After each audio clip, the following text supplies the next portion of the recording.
अस्सलाम वालेकुम। आज का टॉपिक है रेजनेट या रेजिडुअल न्यूरल नेटवर्क। इसको हम डिटेल से डिस्कस करेंगे। स्टार्ट करते हैं कि जो प्लेन न्यूरल नेटवर्क्स हैं, जो भी हमने अभी तक हमने डिस्कस किया, जो सिंपल न्यूरल नेटवर्क्स हैं, उसमें जो प्रॉब्लम ये है कि training error decreases initially and then goes back up. कि जब आप मॉडल को ट्रेन करना स्टार्ट करते हैं तो उसमें इनिशियली तो जब आप डीप न्यूरल नेटवर्क इम्प्लीमेंट कर रहे हैं, सिंपल, जिसको हम प्लेन न्यूरल नेटवर्क कह रहे हैं, तो इनिशियली तो जो ट्रेनिंग एरर है वो डिक्रीज़ होगा। लेकिन जैसे जैसे आप लेयर इंक्रीज करते जाएं, ट्रेनिंग एरर डिक्रीज होने की बजाय इंक्रीज होता जाता है, या अपने आप को इम्प्रूव नहीं करता model. Secondly, very deep neural network becomes harder to optimize. एक नेक्स्ट जो प्रॉब्लम है वो ये है कि जब आपके पास बहुत डीप न्यूरल नेटवर्क होते हैं तो उनको ऑप्टिमाइज करना, ट्रेन करना मुश्किल हो जाता है। नेक्स्ट जो प्रॉब्लम है, vanishing and exploiting gradient problems worsen with the depth. So plain neural networks में ये प्रॉब्लम भी है कि वेनिशिंग और एक्सप्लॉइटिंग ग्रेडियंट प्रॉब्लम जो है वो और ज़्यादा बुरे तरीके से सामने आती है।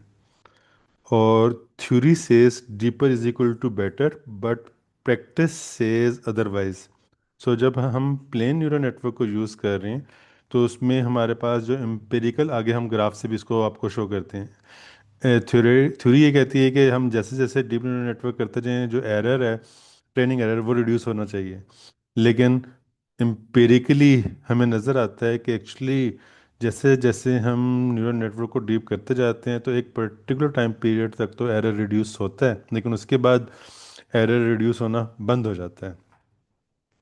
जबकि रेजनेट इस तरह की प्रॉब्लम्स का सलूशन प्रोवाइड करता है। So training error keeps decreasing even with 100+ layers. So resonate में अगर हमारे पास 100+ लेयर्स भी हो जाते हैं तो जो ट्रेनिंग एरर है वो डिक्रीज होता रहता है। Solves vanishing and exploiting gradient problems effectively. आप देखिएगा कि उसमें जो स्किप कनेक्शन का कॉन्सेप्ट है उसके थ्रू बड़े इंटेलिजेंटली जो वेनिशिंग और एक्सप्लॉइटिंग ग्रेडियंट प्रॉब्लम है उनको ओवरकम करने की कोशिश की जाती है। enables practical training of a very deep architecture. So using resonate हम डीप न्यूरल नेटवर्क के आर्किटेक्चर्स क्रिएट कर सकते हैं जो कि बेहतर तरीके से लर्निंग और ट्रेनिंग परफॉर्म करते हैं। सो सबसे पहले हम ज़रा इसको देखते हैं कि एक जो रेजिडुअल ब्लॉक है रेजनेट का, वो क्या है। ये जो आपको डायग्राम नज़र आ रही है, ये है सिंपल न्यूरल नेटवर्क की कुछ लेयर्स की। सो ये जो आपको डायग्राम नज़र आ रही है, ये सिंपल न्यूरल नेटवर्क्स की कुछ लेयर्स की डायग्राम है। इसको थोड़ा सा हम एनालाइज करना स्टार्ट करते हैं। आप ये देखिए कि जैसे हमने पहले भी डिस्कस किया था कि अगर मेरे पास ये एल किसी भी लेयर की जो आउटपुट आ रही है, देन इट मीन्स के ये जो पर्टिकुलर हिडन लेयर होगी, ये जो हिडन लेयर है, ये होगी L+1, और ये जो हिडन लेयर होगी ये होगी L+2। एग्रीड। फिर हमें पता है कि हर हिडन लेयर पे हम दो टास्क परफॉर्म कर रहे होते हैं, एक जी को कंप्यूट कर रहे होते हैं और देन हम ए को कंप्यूट कर रहे होते हैं। और अगर मुझे इस हिडन लेयर की वैल्यू को कंप्यूट करने, तो मेरे पास यहाँ पे जो वेट मैट्रिक्स आएगा दैट इज WL+1, और यहाँ पर जो वेट मैट्रिक्स आएगा वो आएगा WL+2। अब होगा क्या? होगा ये कि ये जो AL है ये लीनियरली मल्टीप्लाई होगा W से। मीन्स हम करेंगे WL+1 AL अगेन +B। इसको हम कह रहे हैं कि ये है लीनियर। देन हम इसको एक्टिवेशन फंक्शन में पास करेंगे और मेरे पास ए आ जाएगा। और वो ए कुछ इस तरीके से आएगा कि लेट्स से जो भी मेरे पास एक एक्टिवेशन फंक्शन है, लेट्स से सिग्मॉइड है या 10H है या रेलू है, उसमें हम पास करेंगे जी। और देन मेरे पास ए एल प्लस वन आ जाएगा और जो जी पास होगा that is G L plus one. So it means कि मेरे पास यहाँ पे ये जो जी आ रहा होगा that is G L plus one आ रहा होगा, एंड सोन। अच्छा, फिर इसी तरीके से अब यहाँ पे ज़रा देखिएगा, ये चीज़ हम पहले भी डिस्कस कर चुके हैं, जस्ट रीआइट्रेट के ये जो पर्टिकुलर ए एल है ये इस रिस्पेक्टिव वेट से मल्टीप्लाई हो रहा है और हमारे पास जी एल प्लस वन आ रहा है। Then G L plus one को हम एक्टिवेशन फंक्शन में पास कर रहे हैं किसी भी, और मेरे पास ए एल प्लस वन आ रहा है। Then A L plus one आ गया तो इस केस में दोबारा से क्या होगा, दोबारा से अब ये जो जी एल प्लस टू के लिए डब्ल्यू वेट मैट्रिक्स जो है एल प्लस टू का, इसको हम मल्टीप्लाई करेंगे ए एल प्लस वन से। और अगेन जो मेरे पास बायस आ रहा है यहाँ पे एल प्लस वन है और अगेन एल प्लस टू आ जाएगा। और फिर इसको हम दोबारा से पास करेंगे, अगर A L plus two get करने तो जो भी हम मेरे पास एक्टिवेशन फंक्शन है उसमें जी एल प्लस टू पास होगा। ये था सिंपल न्यूरल नेटवर्क के इक्वेशंस। सो अभी तक हमने रेजिडुअल रेजिडुअल ब्लॉक की बात नहीं की। अब मैं रेजिडुअल ब्लॉक की बात कर रहा हूँ।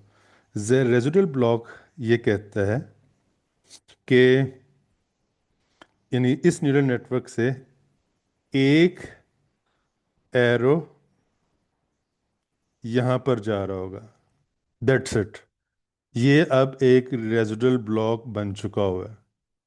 ध्यान से जरा देखिए कि हमने यहाँ से एक कनेक्शन यहाँ पर इंट्रोड्यूस करवा दिया। अब इसका मतलब है कि जो इक्वेशंस चेंज होंगी वो किस तरीके से होंगी, इसको ज़रा ध्यान से देखिएगा। ये वही इक्वेशंस हैं जो भी हमने डिस्कस की, कि अगर मैं यहाँ पे थोड़ा सा कलर चेंज कर लूँ ताकि आपके लिए ज़्यादा आसानी हो जाए। हम्म, कि यहाँ पे अगर आप देखें कि G L plus one get करने के लिए ये जो डब्ल्यू एल प्लस वन को मल्टीप्लाई किया ए एल से, देन इसका जो बाय ऐड किया that is B L plus one. उसके बाद ए एल प्लस वन लाने के लिए जो भी मेरे पास एक्टिवेशन फंक्शन था उसमें इसको पास किया और मेरे पास आ गया ये वाली वैल्यू। सो ये वाली वैल्यू इस तरीके से आ रही है। देन उसके बाद जब Z2 कंप्यूट करने तो अगेन Z2 के लिए ये जो पर्टिकुलर वेट्स है ये इससे मल्टीप्लाई हुआ, यहाँ पे आप देख सकते हैं। और देन आपके पास bias of L plus two layer का ऐड हुआ और देन हमारे पास A L plus one is equal to G of Z L plus two आ गया। यानी सिग्मा एक्टिवेशन फंक्शन हमने पास किया G of L plus two को और मेरे पास ये आ गया। अब हम देखते हैं कि रेजिडुअल ब्लॉक की फॉरवर्ड पास की इक्वेशंस क्या होंगी। यहाँ पे ज़रा दोबारा से देखिएगा कि यहाँ से जो कनेक्शन है वो आ रहा है इस साइड पे। इस साइड का मतलब ये है कि जब हम ये वाली वैल्यू कंप्यूट कर रहे हैं, ये वाली value A L plus to, तो इसमें सिर्फ और सिर्फ जी एल प्लस टू का रोल नहीं है, बल्कि ये जो ए एल प्लस ए एल जो है वो भी यहाँ पे आ रहा है और यहाँ पर आके वो ऐड अप हो रहा है, यहाँ पे आके वो ऐड अप हो रहा है। सो इट मीन्स कि अगर मैं इस रेजिडुअल ब्लॉक की इक्वेशंस लिखूं, इस रेजिडुअल ब्लॉक की इक्वेशंस इस डायग्राम को देखते हुए, तो ये एज इट इज़ कंप्यूट होगा। देन इसी तरीके से AL1 भी एज इट इज़ कंप्यूट होगा। देन ZL+2 भी एज इट इज़ कंप्यूट होगा।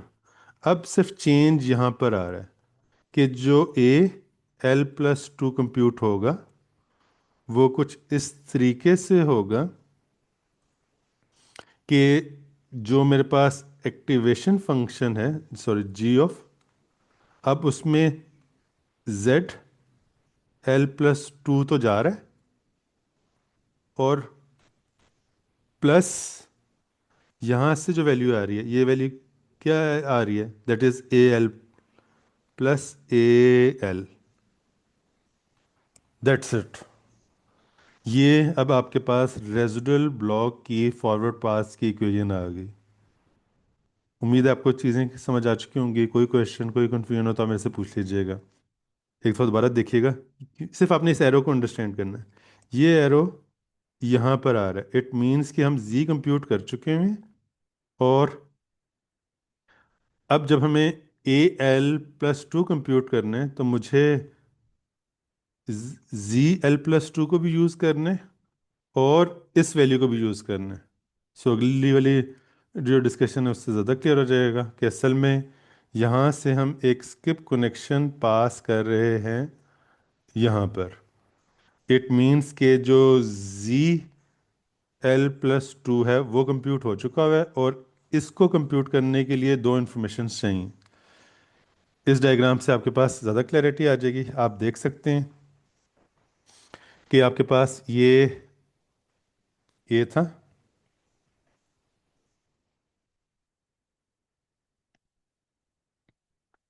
ये आपके पास ए था। देन उसको हमने लीनियर मल्टीप्लाई कर रहे हैं, दैट इज दिस।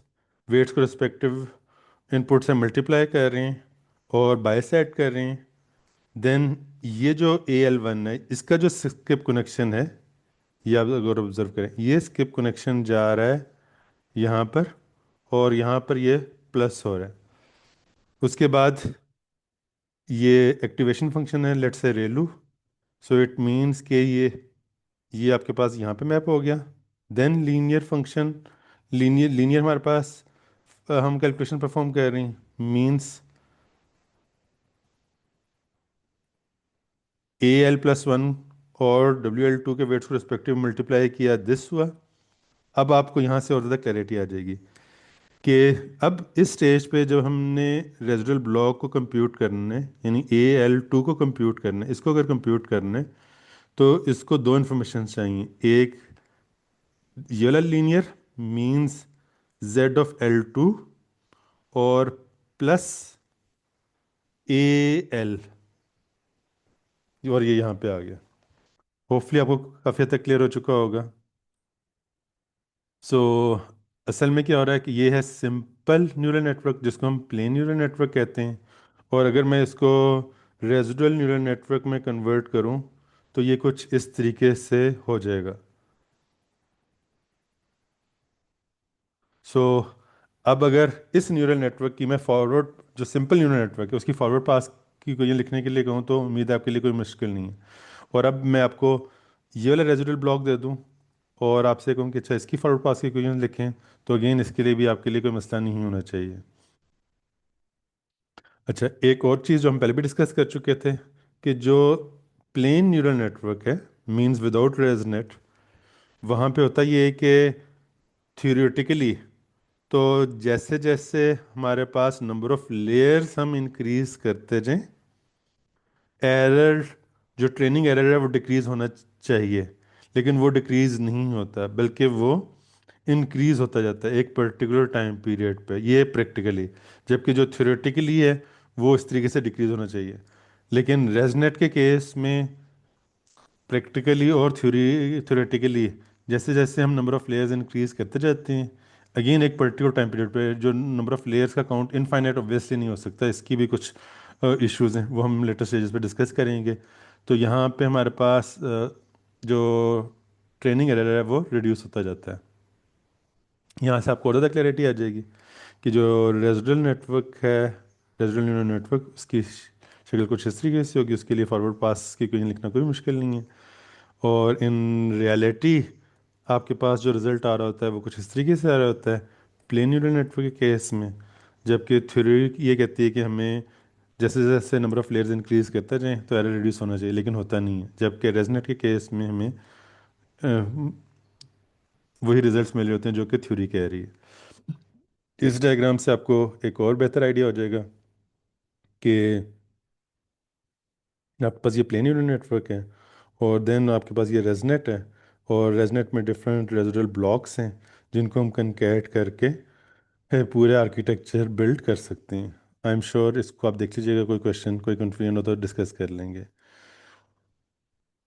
और इसको दोबारा दोबारा से देख लेते हैं कि रेजनेट क्यों काम कर रहे हैं। ये कुछ इंटरेस्टिंग पॉइंट्स हैं कि जो ग्रेडियंट हाईवे इसको skip connections create a direct path for a gradient to flow backward during training. So bypassing problematic layers and preventing them from vanishing to zero. So क्योंकि हम skip connection यहाँ पे use कर रहे हैं, ये आप देख सकते हैं skip connections। तो अगर कहीं पे कोई problematic layers आती भी हैं तो skip connections की वजह से होता ये है कि वो वाली जो इश्यूज हैं वो बाईपास हो जाते हैं, और जो वेनिशिंग ग्रेडियंट की प्रॉब्लम्स हैं वो कर नहीं हो पाती, क्योंकि हमारे पास दो डिफरेंट वेज से वेट्स अपडेट हो रहे हैं और उनका इम्पैक्ट बैक प्रोपोगेट कर रहा है। देन उसके बाद है आइडेंटिटी शॉर्टकट कि if layers are not needed they can easily learn the identity function. So क्योंकि यहाँ पे हमारे पास स्किप कनेक्शन है, सॉरी स्किप कनेक्शन है, तो स्किप कनेक्शन की वजह से बहुत आसान हो जाता है आइडेंटिटी फंक्शंस को लर्न करना। इट मीन्स कि अगर किसी भी स्टेज पे लगता है कि इस लेयर की ज़रूरत नहीं है तो इसके पर्टिकुलर वेट्स ज़ीरो हो जाएंगे और ऑटोमेटिकली जो रिस्पेक्ट प्रीवियस लेयर से जो आउटपुट आ रही है वही आगे एज एन इनपुट यूज़ हो जाएगी। नेक्स्ट जो पॉइंट है depth without cost. So network can leverage very deep network representation when useful, while skip connections ensures shallow representations remain accessible throughout the forward pass। ये एक और interesting aspect है कि अगर आप इसको देखें कि फॉरवर्ड पास में अब आपके पास जो फाइनल आउटपुट है उसमें एक तो ये स्किप कनेक्शंस का रोल आ रहा है जिससे पूरे न्यूरल नेटवर्क की जो पाथ है वो और शॉर्ट हो रहा है, और जो डेप्थ वाला पाथ भी आ रहा है जिसमें तमाम की तमाम लेयर्स को कंसिडर किया जा रहा है। सो ये दोनों मिलके न्यूरल रेजनेट को मज़ीद पावरफुल कर देते हैं। सो ये एक और कंपैरिजन है कि प्लेन न्यूरल नेटवर्क में हमारे पास training error decreases at first, start increasing as layers are added. So जैसे जैसे हम लेयर्स ऐड करते जाते हैं जो ट्रेनिंग एरर है वो फिर इंक्रीज करता जाता है। Optimization gets harder with the depth. तो इशू नहीं इसमें gradient signals vanishing before reaching early layers, क्योंकि डीप न्यूरल नेटवर्क है और अर्ली लेयर पे जो एक्चुअल सिग्नल्स जाने चाहिए वो उससे पहले ही वेनिश हो जाते हैं, जो वेनिशिंग ग्रेडियंट प्रॉब्लम है। और परफॉर्मेंस प्लेटूज और degrades beyond the certain depth. एक डेप्थ के बाद जो है वो परफॉर्मेंस डिग्रेड होती है या इम्प्रूव कोई इम्प्रूवमेंट नहीं होती। जबकि रेजिडुअल नेट के केस में ट्रेनिंग एरर कंसिस्टेंटली डिक्रीज होता है, performance improves with more layers trend successfully with 100+ layers. 100+ layers पे तो मल्टीपल रिसर्चर ने इसको टेस्ट कर लिया हुआ है, और बिहेवियर ऐसे ही है कि जैसे जैसे हम लेयर्स इंक्रीज करते जा रहे हैं ट्रेनिंग एरर इंक्रीज होता जाता है। Skip connections keep gradients alive across depth. So skip connections की वजह से जो ग्रेडियंट्स हैं वो अलाइव रहते हैं, वेनिश नहीं हो जाते। Sets the foundation for the modern deep learning architecture. So ये क्यों एक समरी है। So vanishing gradients, so deep linear networks suffer from vanishing or expiring gradients and limits their practical depth। So residual block क्या करता है, इसको overcome करता है। Residual block feeds activation forward by skip connections और adding it before the final elephant कोई भी activation function में। और इसी तरीके से जो हमने स्किप कनेक्शन डिस्कस किए थे also called shortcut connections, They allow informations to bypass one or more layers entirely. So again हमारे पास यहाँ पे फ्लेक्सिबिलिटी है कि हमने कितनी लेयर्स को स्किप करना है। लेट से मैं एक अपना रेजनेट ब्लॉक बिल्ड कर सकता हूँ कि जो कि इस तरीके से बिहेव कर रहा हो।